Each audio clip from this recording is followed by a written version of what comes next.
Guys, মন মেজাজ আমার একদম ভালো নেই।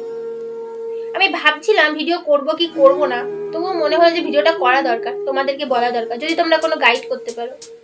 তো আসল কথায় আসি, ব্যাপারটা হচ্ছে যে আমার একজন ভালো চোখের ডাক্তারের সন্ধান চাই। তার কারণ আমি বেশ কিছুদিন ধরে লক্ষ্য করছি আমার বরের চোখ দুটোর একদম 12টা বেজে গেছে। মানে সে সমস্যাটা এমন সমস্যাটা না, সে অদ্ভুত রকমের সমস্যা। কারণ ধরো আমি যখন কোনো কাজ করি না, ধরো ঘর দর একটু অগোছালো আছে, গোছাইনি, ঘরটা মুছিনি, রান্না বান্নাটা ঠিক করে করিনি, পড়াশোনা ঠিক করে করছি না, যখন ফোন ঘাটছি, তখন আমার বর পুরো ক্লিয়ার ক্রিস্টাল চোখে দেখে, একদম পরিষ্কার দেখতে পাই।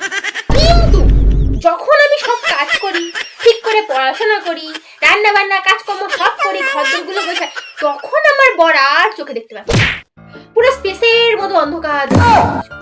মানে ভাবো আমি কি সমস্যায় পড়েছি, এই সমস্যা নিয়ে আমি হয়রান হয়ে গেলাম।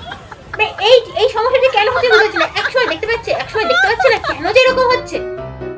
আমার একটু সাহায্য চাই, তোমরা দয়া করে কমেন্ট বক্সে আমার একটা ডক্টরের সন্ধান দাও, আমার যে ডাক্তার আমার বরের চোখ দুটোকে ঠিক করতে পারবে।